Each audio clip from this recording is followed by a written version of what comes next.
ಪ್ರೀತಿಯ ವಿದ್ಯಾರ್ಥಿಗಳೇ, ನಾನು ಚೇತನ, ಕಲಿಕಾ ಶಿಕ್ಷಕಿ, ದೊಡ್ಡಮರ ಪ್ರೌಢಶಾಲೆ. ಮಕ್ಕಳೇ, ನಾವು ಹಿಂದಿನ ತರಗತಿಯಲ್ಲಿ ಈ ಭಾಗಲಬ್ಧ ಸಂಖ್ಯೆಗಳ ಬಗ್ಗೆ ತಿಳ್ಕೊಂಡಿದ್ದೀವಲ್ವಾ? ಹಿಂದಿನ ತರಗತಿಯಲ್ಲಿ ಏನು ತಿಳ್ಕೊಂಡ್ವಿ?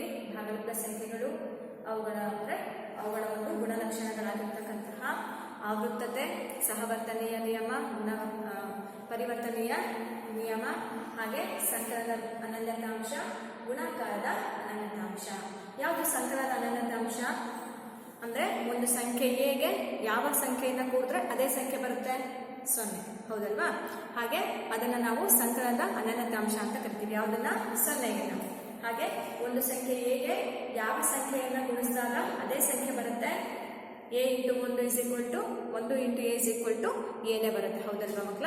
ಹಾಗೆಯೇ ಒಂದನ್ನು ನಾವು ಗುಣಾಕಾರದ ಅನನ್ಯತಾಂಶ ಅಂತ ಕರಿತೀವಿ, 0ಯನ್ನು ನಾವು ಸಂಕಲನದ ಅನನ್ಯತಾಂಶ ಅಂತ ಕರಿತೀವಿ, ಹೌದಲ್ವಾ ಮಕ್ಕಳೇ? ಇವತ್ತು ನಾವು ಈ ಅನನ್ಯತಾಂಶಗಳ ಮುಂದಿನ ಒಂದು ಗುಣಲಕ್ಷಣಗಳಾಗಿರ್ತಕ್ಕಂತಹ ಸಂಖ್ಯೆಗಳ ಋಣಾತ್ಮಕಗಳು ಇವುಗಳ ಬಗ್ಗೆ ತಿಳ್ಕೊಳ್ಳೋಣ. ಹಾಗೆ ಅವುಗಳ ವೃತ್ಕ್ರಮಗಳು, ಸಂಖ್ಯೆಗಳ ಋಣಾತ್ಮಕಗಳು ಮತ್ತು ವೃತ್ಕ್ರಮಗಳು.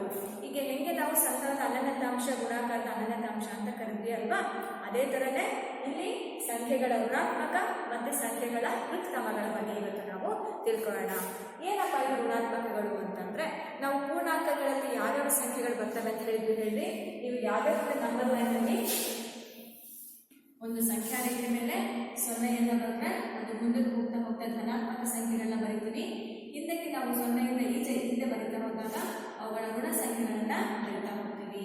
ಇಲ್ಲಿ ನೋಡಿ ಮಕ್ಕಳ, 1ರ ಋಣಾತ್ಮಕ ಸಂಖ್ಯೆ, 1ರ ಒಂದು ಋಣಾತ್ಮಕ ಸಂಖ್ಯೆ ಅಂದ್ರೆ ಅದು ನೆಗೆಟಿವ್ ನಂಬರ್ ಯಾವ್ದಾಗಿರುತ್ತೆ? -1. ಸೊ -2ರ ಋಣಾತ್ಮಕ ಸಂಖ್ಯೆ ಯಾವ್ದಾಗಿರುತ್ತೆ? +2. ಹಾಗೆ 3ರ ಒಂದು ಋಣಾತ್ಮಕ ಸಂಖ್ಯೆ ಯಾವ್ದಾಗಿರುತ್ತೆ? -3. ಅಂದ್ರೆ ಇಲ್ಲಿ ನೋಡಿ, ಯಾಕೆ ಇದನ್ನು ಹೇಳ್ತೀವಿ ಅಂದ್ರೆ, ಒಂದಕ್ಕೆ ನಾನು ಯಾವ ನಂಬರ್ನ ಕೂರಿಸಿದ್ರೆ 0 ಬರುತ್ತೆ, ಒಂದಕ್ಕೆ ನಾನು ಯಾವ ನಂಬರ್ನ ಕೂರಿಸಿದ್ರೆ ನನಗೆ 0 ಬರುತ್ತೆ. ಸೊ ಒಂದಕ್ಕೆ ಏನು ಸೇರಿಸಬೇಕು ನಾವು? ಈಗ ನನ್ನ ಹತ್ರ 3 ಚಾಕ್ಲೇಟ್ಸ್ ಇದೆ ಅಥವಾ 1 ಚಾಕ್ಲೇಟ್ಸ್ ಇದೆ. ನನ್ನ ಹತ್ರ ಈ ಚಾಕ್ಲೇಟ್ಸ್ ಯಾವ್ದು ಇರಬಾರ್ದು, ಖಾಲಿ ಆಗಬೇಕು ಅಂದ್ರೆ ಏನು ಮಾಡಬೇಕು? ಈ ಒಂದನ್ನು ಯಾವ್ದಾದ್ರು ನಾನು ಕೊಡಬೇಕು. +1 ಇರೋದು ನನ್ನ ಹತ್ರ ಇರೋದನ್ನ ನಾನು ಏನು ಮಾಡಬೇಕು? ಕೊಟ್ಬಿಟ್ಟು ನನ್ನ ಹತ್ರ ಖಾಲಿ ಮಾಡ್ಕೋಬೇಕು. ಸೊ ಇರೋದು ಪ್ಲಸ್, ಕೊಡೋದು ಮೈನಸ್. ಸೊ ಇಲ್ಲಿ +1 ಬರೋದು ನನ್ನ ಹತ್ರ ಇಲ್ಲ ಚಾಕ್ಲೇಟ್ಸ್, ನನ್ನ ಹತ್ರ ಖಾಲಿ ಯಾವ ಚಾಕ್ಲೇಟ್ಸ್ ಇರಬಾರ್ದಪ್ಪ, ಯಾರು ಕೊಡ್ಬೇಕಪ್ಪ ನಾನು ಅಂತ ಏನು ಮಾಡಬೇಕು? ನಾನು ಕೊಟ್ಟೆ, ನನ್ನ ಹತ್ರ ಎಷ್ಟು ಉಳಿತು? 0 ಉಳಿತು. ಅಂದ್ರೆ ಅರ್ಥ ಏನು? ಒಂದಕ್ಕೆ ನಾನು ಏನು ಸೇರಿಸಬೇಕಲ್ಲಿ? -1 ಸೇರಿಸಬೇಕು. ಒಂದಕ್ಕೆ -1 ಸೇರಿಸಿದ್ರೆ ನನಗೆ ಏನು ಸಿಗುತ್ತೆ? 0 ಸಿಗುತ್ತೆ. ಹಾಗಾಗಿ ನಾನಿಲ್ಲಿ 1ರ ಒಂದು ಋಣಾತ್ಮಕ ಸಂಖ್ಯೆ -1 ಅಂತ ಹೇಳ್ತೀನಿ. ಅದೇ ಥರನೇ ಇಲ್ಲಿ -2ಗೆ ಯಾವ ಸಂಖ್ಯೆಯನ್ನು ಕೂಡಿದ್ರೆ ನನಗೆ 0 ಬರುತ್ತೆ? -2ಗೆ ನನಗೆ ಯಾವ ಸಂಖ್ಯೆಯನ್ನು ಕೂಡಿದ್ರೆ ನನಗೆ 0 ಬರುತ್ತೆ? +2. ನನ್ನ ಹತ್ರ ಯಾವುದೂ ಇಲ್ಲ, ನನ್ನ ಹತ್ರ ಏನು ಕೂಡ ಇಲ್ಲ, ಆಯ್ತಾ? -2 ನನಗೆ 2 ಚಾಕ್ಲೇಟ್ ಯಾರಿಗೂ ಕೊಡಬೇಕು ಅಂದರೆ ಸಾಲ ಮಾಡಿದ್ದೀನಲ್ವಾ? ಸೊ ಹಾಗಾದ್ರೆ ನಾನು ಯಾವ್ಯಾರು ಕೊಡಬೇಕು ಅಂತ ನಾನು ಏನು ಮಾಡಬೇಕು? ಫಸ್ಟು 2 ರೂಪಾಯಿ ಸಾಲ ಮಾಡಿದ್ದೀನಿ, 2 ರೂಪಾಯಿ ಫಸ್ಟ್ ನಾನು ಏನು ಮಾಡಬೇಕು? ಫಸ್ಟು ದುಡಿಬೇಕು. ಸೊ 2 ರೂಪಾಯಿನ ನಾನು ಫಸ್ಟು ಸಂಪಾದನೆ ಮಾಡಬೇಕು. ಹಾಗಾಗಿ ನಾನು -2ಗೆ ಏನು ಸೇರಿಸಬೇಕು? ನಾನಲ್ಲಿ +2ನ್ನ ಸೇರಿಸಬೇಕು. ಅರ್ಥ ಆಗ್ತಿದೆಯಾ ಮಕ್ಕಳೇ? ಇಲ್ಲಿ -2 +2 ಏನು ಬರುತ್ತೆ? 0 ಬರುತ್ತೆ. ಯಾವ್ದಾದ್ರೆ -2ರ ಒಂದು ಋಣಾತ್ಮಕ ಸಂಖ್ಯೆ ಅಂದಾಗ +2 ಆಗುತ್ತೆ, +2ರ ಋಣಾತ್ಮಕ ಸಂಖ್ಯೆ ಅಂದ್ರೆ -2 ಆಗುತ್ತೆ, +1ರ ಋಣಾತ್ಮಕ ಸಂಖ್ಯೆ ಅಂದ್ರೆ -1 ಆಗುತ್ತೆ, -1ರ ಋಣಾತ್ಮಕ ಸಂಖ್ಯೆ ಅಂದ್ರೆ +1 ಅಂತ ಆಗುತ್ತೆ. ಈಗ ಇನ್ನೂ ಒಂದು ಉದಾಹರಣೆ ಮಾಡೋಣ. ನೋಡಿ, 2/3 ಪ್ಲಸ್ ಏನನ್ನ ಸೇರಿಸಿದ್ರೆ ನನಗೆ 0 ಬರುತ್ತೆ. ಸೇಮ್ ಇದೆ ತರ, ಇಲ್ಲಿ +2/3 ಇದೆ, ಇಲ್ಲಿ ಏನು ತಗೋಬೇಕು ನಾನು? -2/3. ಹೇಗೆ ಸಿಗ ಬಂತು? ಇಲ್ಲಿ 2 ಕೂಡ ಛೇದಗಳಿದ್ದಾವೆ, 3 ಇದೆ, ಅಂಶ ಇಲ್ಲಿ 2 ಇದೆ, ಪ್ಲಸ್ ಇಂಟು ಮೈನಸ್ 2 ಮೈನಸ್ ಆಯಿತು. ಸೊ 2ರಲ್ಲಿ 2ನೇ ಬಂದರೆ 0/3 ಏನು ಬಂತು? 0 ಬಂತು. ಇಲ್ಲೇನು 0 0 ಅಂತ ಏನು ಬಂದಿಲ್ಲ, ಈ 0ಗಳನ್ನ ನಾವೇನಂತ ಕರಿತೀವಿ ಹೇಳ್ರಿ? ಸಂಕಲನದ. ಸೊ ಇಲ್ಲಿ 0ಗಳನ್ನು ನಾವೇನಂತ ಕರಿತೀವಿ? ಸಂಕಲನದ ಅನನ್ಯತಾಂಶ.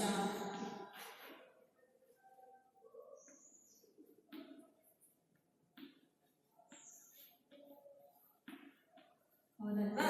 ಈ 0 ಅಂದ್ರೆ ಯಾವುದೇ ಒಂದು ಸಂಖ್ಯೆಗೆ ಏನನ್ನ ಕೂಡಿದ್ರೆ ಆ ಸಂಕಲನ ಅನನ್ಯತಾಂಶ ಬರುತ್ತೆ. ನಾನು ಕೂಡಿಸ್ತಾ ಇದ್ದೀನಿ, ಅದಕ್ಕೋಸ್ಕರ ಏನು ತಗೊಂಡಿದ್ದೀನಿ? ಸಂಕಲನ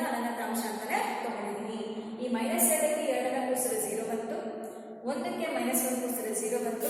ಇಲ್ಲಿ 2/3ಗೆ -2/3 ಕೂಡಿಸಿದಾಗ ನಮ್ಗೆ ಏನು ಬಂದಿದೆ? 0 ಬಂದಿದೆ. ಹಾಗಾಗಿ ಯಾವುದೇ ಒಂದು ಸಂಖ್ಯೆ ದತ್ತ ಸಂಖ್ಯೆಗೆ ಅದರ ಒಂದು ಋಣಾತ್ಮಕ ಸಂಖ್ಯೆಯನ್ನು ಕೂಡಿದಾಗ ನಮಗೆ ಬರ್ತಕ್ಕಂಥ ಸಂಖ್ಯೆ ಯಾವ್ದಾಗಿರುತ್ತೆ? 0 ಆಗಿರುತ್ತೆ. ಸೊ ಇದನ್ನ ನಾವು ಸಂಖ್ಯೆಗಳ ಋಣಾತ್ಮಕಗಳು ಅಂತ ಕರಿತೀವಿ. ಕೂಡ ಅದನ್ನ ಹೇಳ್ತಾ ಇದ್ದೀವಿ. ಯಾವುದೇ ಒಂದು ಸಂಖ್ಯೆಗೆ ಅದರ ನೆಗೆಟಿವ್ ನಂಬರ್ನ ಕೂಡಬೇಕು.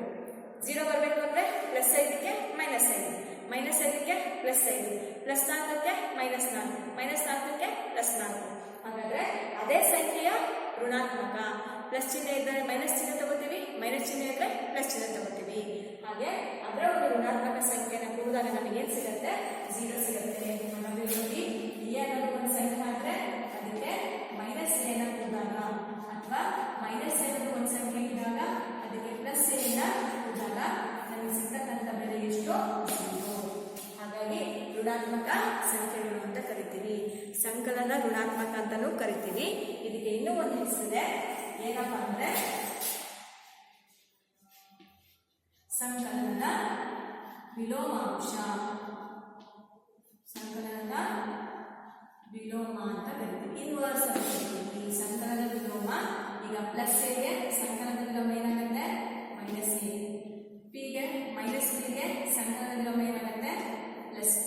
ಸೊ ಈ ರೀತಿಯಾಗಿ ನಾನು ವಿಲೋಮವನ್ನ ಬರಿತೀವಿ. ಅವುಗಳ ನೆಗೆಟಿವ್ ನಂಬರ್ ಋಣಾತ್ಮಕ ಸಂಖ್ಯೆಗಳನ್ನು ನಾವೀಗ ಬರಿತೀವಿ. ಸೊ ಈ ರೀತಿಯಾಗಿ ನಾವು ಋಣಾತ್ಮಕ ಅಥವಾ ಇನ್ವರ್ಸ್ ಅಂದ್ರೆ ಸಂಕಲನದ ವಿಲೋಮಗಳನ್ನ ಬರಿತೀವಿ. ಇದನ್ನ ಋಣಾತ್ಮಕಗಳು ಅಂತಾನೂ ಕೂಡ ಕರಿತೀವಿ, ಹಾಗೆ ಸಂಕಲನದ ವಿಲೋಮ ಅಂತಾನೂ ಕೂಡ ಕರಿತೀವಿ. ಸೊ ಮಕ್ಕಳೇ, ಇದೇ ತರನೇ ಹೇಗೆ ಈಗ ಕೂಡಿದಾಗ ನಮಗೆ 0 ಬಂದಿದೆ. ಹಾಗೆ ಗುಣಾಕಾರದ ವಿಲೋಮಾಂಶ ಹೇಗೆ?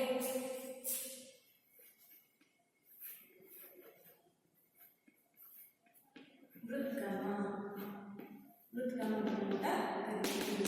ಈಗ ಯಾವುದೇ ಒಂದು ಸಂಖ್ಯೆ 2ಕ್ಕೆ ಯಾವ ಸಂಖ್ಯೆಯನ್ನು ಗುಣಿಸಿದ್ರೆ 1. ಸೊ ಗುಣಾಕಾರದ ವಿಲೋಮಾಂಶ ಏನು? ಸೊ ಅನಂತಾಂಶ ಏನು? 1 ಅಲ್ವಾ? ಈಗ ನಮಗೆ ಸಂಕಲನದ ಅನಂತಾಂಶ 0 ಬಂದಿತ್ತು. ಇಲ್ಲಿ ಗುಣಾಕಾರದ ಅನಂತಾಂಶ ಏನು? 1 ಬರಬೇಕು. 2ಕ್ಕೆ ಕೂಡಿಸಿದ 1 ಬರುತ್ತೆ. ಹೇಳೋಣ, ಯಾವುದನ್ನ ಗುಣಿಸಬೇಕು ಗೊತ್ತಾಗ್ತಾ ಇಲ್ವಾ? 2ಕ್ಕೆ ಏನನ್ನ ಗುಣಿಸಿದ್ರೆ 1 ಬರುತ್ತೆ. ಇಲ್ಲಿ 2/1 ಇದೆ ತಾನೆ, ಇದು ಉಲ್ಟಾ ಬರಬೇಕು. 1/2. 2 ಕ್ಯಾನ್ಸಲ್ ಆದರೆ ಏನು ಸಿಕ್ತು? ನಮಗೆ 1 ಅನ್ನೋ ನಂಬರು ಸಿಕ್ತು. ಇಲ್ಲಿ ನೋಡಿ, ಅದೇ ಥರನೇ 2/3 ಇದೆ. ಇದಕ್ಕೆ ಯಾವ ನಂಬರ್ನ ಕೂಡಿದ್ರೆ 1 ಬರಬೇಕು? ನನಗೆ 3/2. ಯಾಕೆ? 2 ಕ್ಯಾನ್ಸಲ್ ಆಯಿತು, 3 ಕ್ಯಾನ್ಸಲ್ ಆಯಿತು. ಉಳಿದಿದ್ದೇನಲ್ಲಿ 1. ಆಯ್ತಾ ಮಕ್ಕಳೇ? ಇಲ್ಲಿ ಗುಣಿಸಿದಾಗ ನನಗೆ 1 ಬರಬೇಕು, ಇಲ್ಲಿ ಕೂಡಿಸಿದಾಗ ನನಗೆ 0 ಬರಬೇಕು. ಯಾಕೆ? ಈ ಸಂಕಲನದ ಅನಂತಾಂಶ 0, ಗುಣಾಕಾರದ ಅನಂತಾಂಶ 1 ಇದೆ. ಇಲ್ಲಿ ನನಗೆ ಸಂಕಲನ ಅನಂತಾಂಶ 0 ಬರಬೇಕು ಅಂದ್ರೆ ಅದರ ಋಣ ಸಂಖ್ಯೆಯನ್ನ ಕೊಡ್ತಾ ಇದ್ದೀನಿ. ಇಲ್ಲಿ ಗುಣಾಕಾರದ ಅನಂತಾಂಶ ಬರಬೇಕು ಅಂದ್ರೆ ಒಂದು ಸಂಖ್ಯೆಗೆ ಅದರ ವೃತ್ಕ್ರಮ ಇನ್ವರ್ಸ್ ಅಂತ ಕರಿತೀವಿ. ಏನಪ್ಪ ವೃತ್ಕ್ರಮ ಅಂದ್ರೆ, ಯಾವುದೇ ಒಂದು ಭಿನ್ನರಾಶಿ p/q ರೂಪದಲ್ಲಿದೆ ಅಂದ್ರೆ ಅದರ ಅಂಶ ಯಾವುದು? p, ಛೇದ ಯಾವುದು? q. ಅದರ ವೃತ್ಕ್ರಮ ಏನಾಗುತ್ತೆ? q/p. ಅಂದ್ರೆ ಅಂಶ ಇದ್ದು ಛೇದ ಆಗುತ್ತೆ, ಛೇದ ಇದ್ದು ಅಂಶ ಆಗುತ್ತೆ. ಈಗ ನಾನು 3 ಅಂತ ಬಂದ್ರೆ ಅದ್ರ ಕೆಳಗೆ ಏನಿರುತ್ತೆ ಅಂತ ಹೇಳ್ತೀವಿ? ಛೇದ ಏನಾಗಿರುತ್ತದು? p/q ಬರೀಬೇಕಾದ್ರೆ 1 ಇರುತ್ತೆ. ಇದರ ಒಂದು ವೃತ್ಕ್ರಮ ಏನಾಗುತ್ತೆ? 1/3. ಅಕಸ್ಮಾತ್ ಇಲ್ಲಿ -3 ಅಂತ ಇತ್ತು ಅಂದ್ರೆ ಇಲ್ಲೂ ಕೂಡ ಯಾವಾಗಲೂ ಕೂಡ ನಮ್ಮ ಚಿಹ್ನೆಯನ್ನ ಮೈನಸ್ ಚಿಹ್ನೆಯನ್ನ ಯಾವಾಗಲೂ ಕೂಡ ಅಂಶದಲ್ಲೇ ಬರೀಬೇಕಾಗುತ್ತೆ. -1/3 ಆಗುತ್ತೆ. ಅರ್ಥ ಆಯ್ತಾ? ಇಲ್ಲಿ ಚಿಹ್ನೆ ಬದಲಾವಣೆ ಆಗೋದಿಲ್ಲ. ಬದಲಾವಣೆ ಆಗ್ತಕ್ಕಂಥದ್ದು ಯಾವುದು? ಅಂಶ ಮತ್ತೆ ಛೇದದಲ್ಲಿರ್ತಕ್ಕಂಥ ಸಂಖ್ಯೆಗಳು ಮಾತ್ರ. ಇವಾಗ -3/7 ಅಂತ ಇದ್ರೆ ಅದರ ಒಂದು ವೃತ್ಕ್ರಮ ಏನಾಗುತ್ತೆ? -7/3. ಇದರ ವೃತ್ಕ್ರಮ ಇದು. ಆದರೆ ಇಲ್ಲಿದ್ದಾಗ ನೋಡಿ, ಇಲ್ಲಿ -7ರ ಒಂದು ಸಂಕಲನದ ವಿಲೋಮ. ಇದು ಸಂಕಲನದ ವಿಲೋಮ, ಇದು ಗುಣಾಕಾರದ ವಿಲೋಮ ಆಗುತ್ತೆ. ಇಲ್ಲಿ ಮಾತ್ರ ಏನಾಗುತ್ತೆ? +7. -7 ಕೂಡಿಕೊಂಡು ನನಗೆ ಏನು ಸಿಗಬೇಕು? ಇಲ್ಲಿ 0 ಸಿಗಬೇಕು. ಇಲ್ಲಿ -3/7ಗೆ -7 ಗುಣಿಸಿದ್ರೆ ಏನು ಸಿಗಬೇಕು? ನನಗೆ ಇಲ್ಲಿ 1 ಸಿಗಬೇಕು. ಏನು ಸಿಗಬೇಕು? ನನಗೆ ಇಲ್ಲಿ 1 ಸಿಗಬೇಕು. ಅಲ್ಲಿ ಗುಣಿಸ್ತಾ ಇದ್ದೀನಿ, ಇಲ್ಲಿ ಕೂಡ್ತಾ ಇದ್ದೀನಿ. ಅರ್ಥ ಆಯ್ತಲ್ವ ಮಕ್ಕಳ? ಹಾಗಾದ್ರೆ ಇದನ್ನ ನಾನು ಏನಂತ ಬರ್ತೀನಿ? ವೃತ್ಕ್ರಮಗಳನ್ನ ಇದನ್ನ ಸೊ ಎಗೆ ಎ ಇಂಟು 1/a ಅಥವಾ 1/a into A is equal to 1. ಹಾಗಾಗಿ ಇದನ್ನು ನಾವು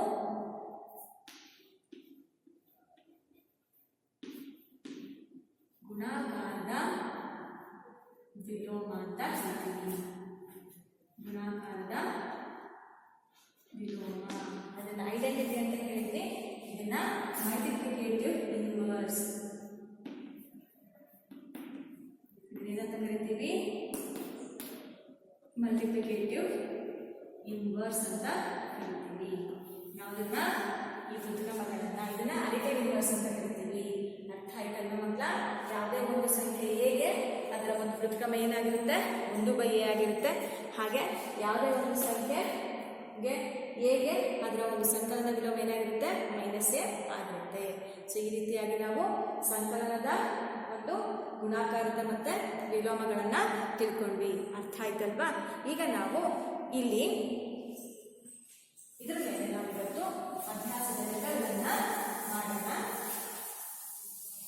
ಸೊ ಈ ವಿಲೋಮಾಂಶಗಳು ಮತ್ತೆ ವೃತ್ಕ್ರಮಗಳು ಅಂದ್ರೆ ಇದು ಅನನ್ಯತಾಂಶ ಮತ್ತೆ ಇವುಗಳ ಗುಣಲಕ್ಷಣಗಳ ಬಗ್ಗೆ ಲೆಕ್ಕ ಮಾಡಿ. ಇಲ್ಲಿ ನೋಡಿ ಮಕ್ಕಳೇ, ಇದ್ರ ಬಗ್ಗೆ ನಾವಿವತ್ತು ಲೆಕ್ಕಗಳು ಮಾಡೋಣ.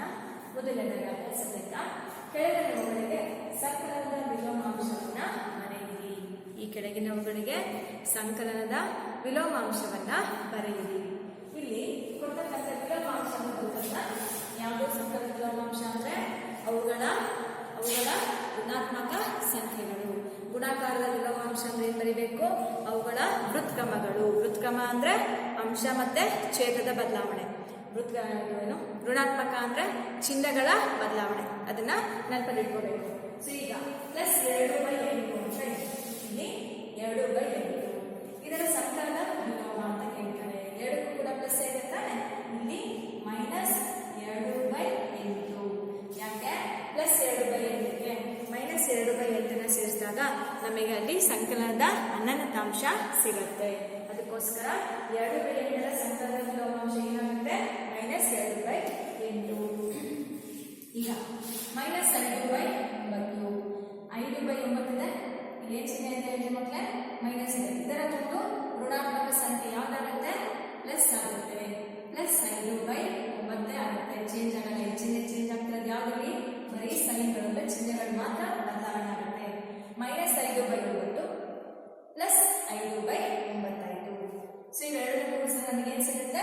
ಸಂಕಲನದ ಅನನ್ಯತಾಂಶ ಸಿಗುತ್ತೆ. ಇಲ್ಲಿ -6/-5 ಎರಡೂ ಕೂಡ -5. ಸೊ ಕ್ಯಾನ್ಸಲ್ ಮಾಡ್ಬೋದಲ್ವಾ? ಹಾಗಾದ್ರೆ ಉಳಿಯೋದಿರಲ್ಲಿ -6/-5 ಉಳಿಯುತ್ತೆ. 6/5 ಉಳಿಯುತ್ತೆ. ಸೊ 6/5 ಅಂದ ತಕ್ಷಣ ನಮಗೆ ಏನು ಬರುತ್ತೆ?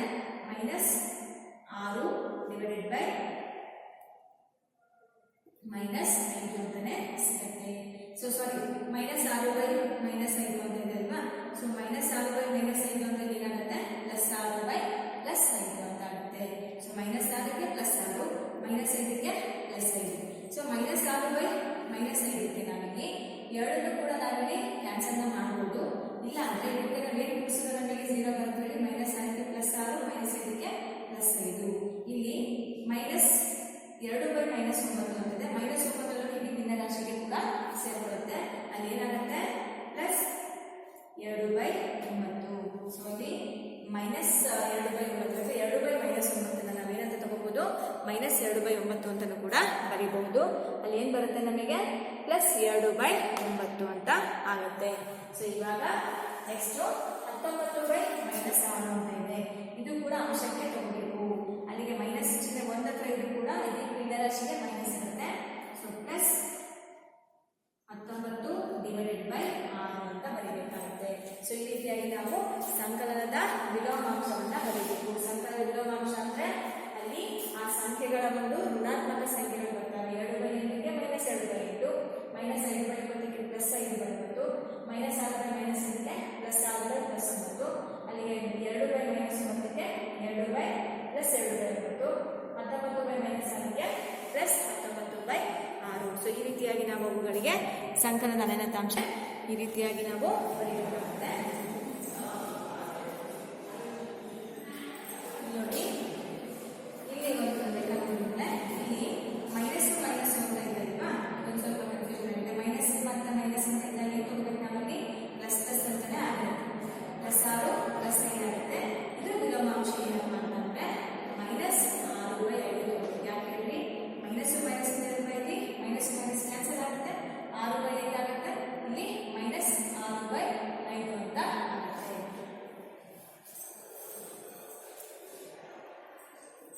ಸೊ ಈಗ ಇಲ್ಲಿ -6/5 ಇರುವುದು -6/-5ರ ಒಂದು ಸಂಕಲನದ ವಿಲೋಮಾಂಶ ಆಗುತ್ತೆ. ಇದು ಅರ್ಥ ಇದಲ್ವಾ? ಇವಾಗ ಈ ಕೆಳಗಿನವುಗಳ ಗುಣಾಕಾರದ ವಿಲೋಮಾಂಶಗಳನ್ನ ಬರೆಯಿರಿ. ಇಲ್ಲಿ -13 ಅಂತ ಇದೆ ಅಲ್ವಾ? -13ಕ್ಕೆ ಗುಣಾಕಾರದ ವಿಲೋಮಾಂಶ ಅಂದ್ರೆ ಚಿಹ್ನೆ ಚೇಂಜ್ ಆಗಲ್ಲ. ಏನ್ ಬರೀಬೇಕು? ಇಲ್ಲಿ ವೃತ್ಕಮಕ ಬರೀಬೇಕು. ಸಂಕಲನದ ವಿಲೋಮಾಂಶಕ್ಕೆ ಚಿಹ್ನೆ ಬದಲಾವಣೆ ಮಾಡಬೇಕು. ಗುಣಾಕಾರದ ವಿಲೋಮಾಂಶಕ್ಕೆ ಏನ್ ಬರೀಬೇಕು? ನಾವು ಅವುಗಳ ವೃತ್ಕಮಕ ಬರೀಬೇಕು. -13 ಅಂದ್ರೆ ಏನಂತ? -13/1 ಅಂತ ಇದೆ. ಸೊ ಹಾಗಾದ್ರೆ ಆನ್ಸರ್ ಏನ್ ಬರುತ್ತೆ?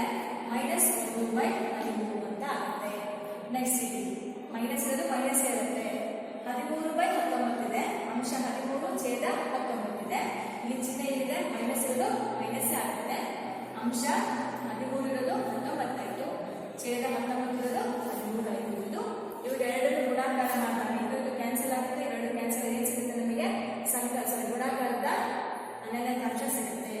1/5ಕ್ಕೆ 5/1 ಚಿಹ್ನೆ ಬದಲಾವಣೆ ಆಗುತ್ತೆ. ಪ್ಲಸ್ ಇರೋದ್ರಿಂದ ಪ್ಲಸ್ ಇರುತ್ತೆ, ಮೈನಸ್ ಇದ್ರೆ ಮೈನಸ್ ಇರುತ್ತೆ, ಮೈನಸ್ ಇದ್ರೆ ಮೈನಸ್ ಇರುತ್ತೆ. 1/5 ಅಂತ ಬಂದ್ರೆ 5/1. ಇಲ್ಲಿ ನೋಡಿ 8 -5/8 ಇಂಟು -3/7 ಇದೆ ಅಲ್ವಾ? ಸೊ -8 ಮೈನಸ್ ಪ್ಲಸ್ 5 3 15 7 6 ಪ್ಲಸ್ 15/14 ಆಯ್ತಲ್ವಾ? ಇದಕ್ಕೆ 12ನೇ ಅಂಶ ಏನ್ ಬರೀಬೇಕು? ವಿಲೋಮಾಂಶ ಏನ್ ಬರೀಬೇಕು? 56/15. 15ನೇ 56, 15/56 ಇತ್ತು. ಇಲ್ಲಿ 56/15 ಇದೆ.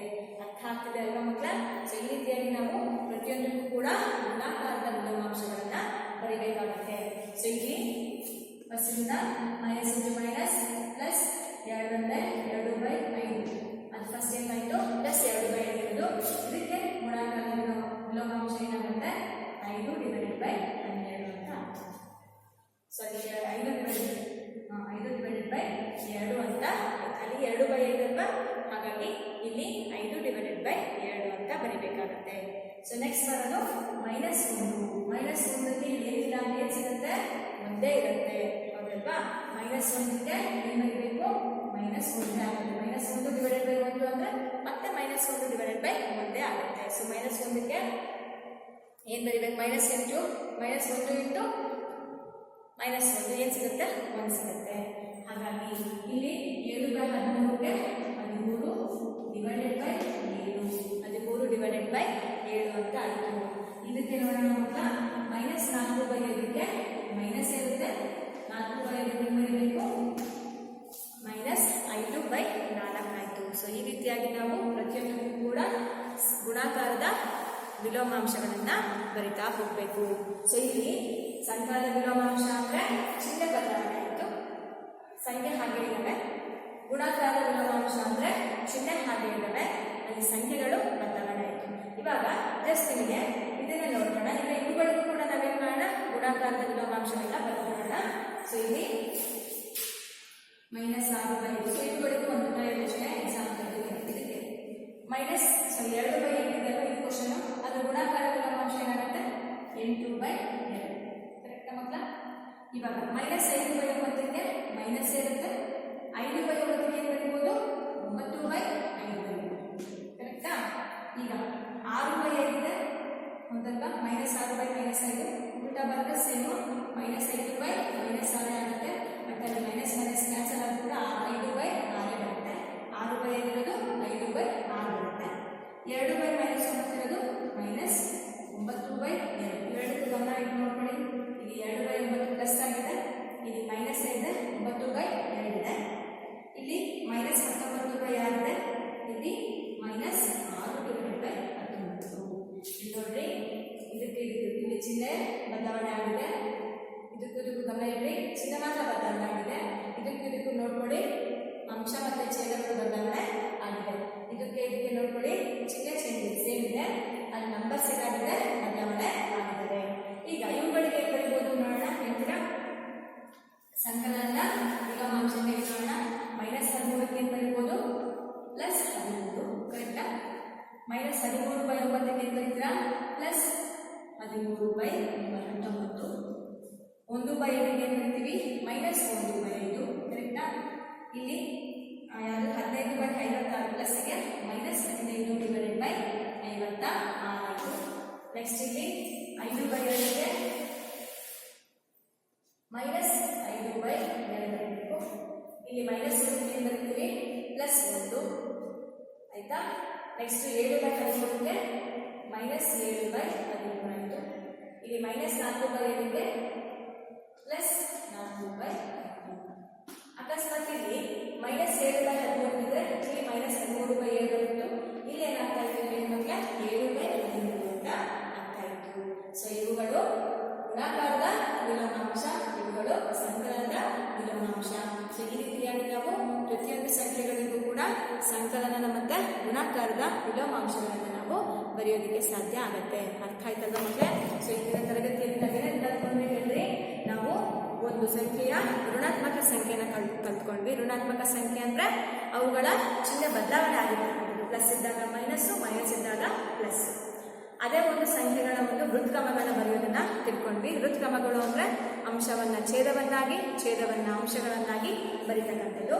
ಹಾಗೆ ಕೊಟ್ಟಿರ್ತಕ್ಕಂಥ ಯಾವುದೇ ಒಂದು ಸಂಖ್ಯೆಗಳ ವಿಲೋಮಾಂಶ ಅಂದ್ರೆ ಅನನ್ಯತಾಂಶ ಯಾವ ಕರಿತೀವಿ? ಯಾವುದೇ ಒಂದು ಸಂಖ್ಯೆಯನ್ನ ಅದೇ ಸಂಖ್ಯೆ ಪಡೆಯೋದಕ್ಕೆ ಯಾವ ಸಂಖ್ಯೆಯನ್ನು ಕೂಡ್ತೀವಲ್ಲ ಅದನ್ನ ಸಂಕಲನದ ಅನನ್ಯತಾಂಶ ಅಂತ ಕರಿತೀವಿ. a + 0 = 0 + a = a. ಯಾವುದೇ ಒಂದು ಸಂಖ್ಯೆಗೆ ಅದೇ ಸಂಖ್ಯೆಯನ್ನು ಪಡಿಬೇಕಾದ್ರೆ ಯಾವ ಸಂಖ್ಯೆಯನ್ನು ಗುಣಾಕಾರ ಮಾಡ್ತೀವಲ್ಲ ಅದನ್ನ ನಾವು ಗುಣಾಕಾರದ ಅನನ್ಯತಾಂಶ ಅಂತ ಕರಿತೀವಿ. For example 1 × a = a × 1 = a. ಹೌದಲ್ವಾ? ನೆಕ್ಸ್ಟ್ ವಿಲೋಮಾಂಶ ಅಂದ್ರೆ ಯಾವ ಸಂಖ್ಯೆಗೆ ಯಾವುದನ್ನ ಕೂಡಿಸಿದ್ರೆ ನಮಗೆ 0 ಬರುತ್ತೆ, ಸಂಕಲನ ಅನನ್ಯತಾಂಶ ಬರುತ್ತೆ, ಅದನ್ನ ನಾವು ಸಂಕಲನದ ವಿಲೋಮ ಅಂತ ಕರಿತೀವಿ. +a ಗೆ -a, -a ಗೆ +a, x ಗೆ -x, -x ಗೆ +x. ಅಲ್ಲಿ ಚಿಹ್ನೆ ಬದಲಾವಣೆ ಆಗುತ್ತೆ. ಅವೆರಡು ಕೂಡಿದಾಗ ಪ್ಲಸ್ ಮೈನಸ್ ಇದ್ದಾಗ ಅವುಗಳನ್ನ ಸಂಕಲನ ಮಾಡಿದಾಗ ಅಥವಾ ಕೂಡಿದಾಗ ನಮಗೆ ಸಿಗ್ತಕ್ಕಂತಹ ಒಂದು ಮೊತ್ತ ಎಷ್ಟಿರುತ್ತೆ? 0 ಇರುತ್ತೆ. ಹೌದಲ್ವಾ? ಆ ಒಂದು ಸಂಖ್ಯೆಗಳನ್ನ ನಾವು ಸಂಕಲನದ ವಿಲೋಮಾಂಶ ಅಂತ ಕರಿತೀವಿ. ಯಾವ ಒಂದು ಸಂಖ್ಯೆಗೆ ಇನ್ನೊಂದು ಸಂಖ್ಯೆಯನ್ನು ಗುಣಿಸಿದಾಗ ನಮಗೆ 1 ಬರುತ್ತೆ. 1 ಅನ್ನೋದು ಗುಣಾಕಾರದ ಅನನ್ಯತಾಂಶ. ಸೊ ಎಗೆ 1/a, 1/aಗೆ a ಗುಣಿಸಿದಾಗ ನಮಗೆ ಸಿಗ್ತಕ್ಕಂತಹ ಒಂದು ಗುಣಲಬ್ಧ ಏನಾಗಿರುತ್ತೆ? 1 ಆಗಿರುತ್ತೆ. ಸೊ ಅದನ್ನು ನಾವು ಗುಣಾಕಾರದ ಅನನ್ಯತಾಂಶ ಅಂತ ಕರಿತೀವಿ. ಆ ಗುಣಾಕಾರದ ಅನನ್ಯತಾಂಶ ಬರಬೇಕು ಅಂದ್ರೆ ನಾವು ಆ ಸಂಖ್ಯೆಗಳ ವೃತ್ಕ್ರಮಗಳನ್ನ ತಗೋಬೇಕು. ವೃತ್ಕ್ರಮಗಳು ಅಂದ್ರೆ ಅಂಶ ಇರ್ತಕ್ಕಂಥ ಸಂಖ್ಯೆ ಛೇದ ಆಗುತ್ತೆ, ಛೇದ ಇರ್ತಕ್ಕಂಥ ಸಂಖ್ಯೆ ಅಂಶ ಆಗುತ್ತೆ. ಅಲ್ಲಿ ಯಾವುದೂ ಇರಲಿಲ್ಲಪ್ಪ, ಸಿಂಗಲ್ 3 ಅಂತ ಇದ್ರೆ ಅದನ್ನ ಹೇಗೆ ಬರೀಬೋದು? 3/1 ಅಂತ ಬರೀಬೋದು. ಅದರ ವೃತ್ಕ್ರಮ ಏನಾಗುತ್ತೆ? 1/3 ಅಂತ ಆಗುತ್ತೆ. ಸೊ ಈ ರೀತಿಯಾಗಿ ನಾವು ಬರೆದ್ಬಿಟ್ಟು ಯಾವುದೇ ಕೊಟ್ಟಿರ್ತಕ್ಕಂಥ ದತ್ತ ಸಂಖ್ಯೆಗೆ ಸಂಕಲನದ ವಿಲೋಮಾಂಶ ಹಾಗೆ ಗುಣಾಕಾರದ ವಿಲೋಮಾಂಶಗಳನ್ನ ಬರೆಯೋದನ್ನ ನಾವಿವತ್ತು ತಿಳ್ಕೊಂಡ್ವಿ. ಸಂಕಲನದ ವಿಲೋಮಾಂಶ ಬರಿಬೇಕಂದ್ರೆ ಚಿಹ್ನೆ ಮಾತ್ರ ಬದಲಾವಣೆ ಆಗುತ್ತೆ. ಗುಣಾಕಾರದ ವಿಲೋಮಾಂಶ ಬರಿಬೇಕಾದ್ರೆ ಚಿಹ್ನೆ ಬದಲಾವಣೆ ಆಗಲ್ಲ. ಅಲ್ಲಿ ಅಂಶ ಇರ್ತಕ್ಕಂಥ ಸಂಖ್ಯೆ ಛೇದವಾಗುತ್ತೆ, ಛೇದ ಇರ್ತಕ್ಕಂಥ ಸಂಖ್ಯೆ ಏನಾಗುತ್ತೆ? ಅಂಶ ಆಗುತ್ತೆ. ಅಂದ್ರೆ 2/3 ಅಂದ್ರೆ 3/2 ಆಗುತ್ತೆ. ಅದೇ ಸಂಕಲನ ವಿಲೋಮಾಂಶ ಅಂದ್ರೆ +2/3 ಇತ್ತು ಅಂದ್ರೆ -2/3 ಆಗುತ್ತೆ. ಸೊ ಈ ರೀತಿಯಾಗಿ ಪ್ರತಿಯೊಂದು ಸಂಖ್ಯೆಗಳ ಒಂದು ವಿಲೋಮಾಂಶಗಳನ್ನ ಬರೆಯೋದನ್ನ ಇವತ್ತು ತಿಳ್ಕೊಂಡಿದ್ದೀವಿ. ಮುಂದಿನ ತರಗತಿಯಲ್ಲಿ ನಾವು ಇನ್ನು ಮುಂದಿನ ಹೆಚ್ಚಾಗಿ ನಾವು ಅಭ್ಯಾಸವನ್ನ ಮಾಡೋಣ. ಧನ್ಯವಾದಗಳು.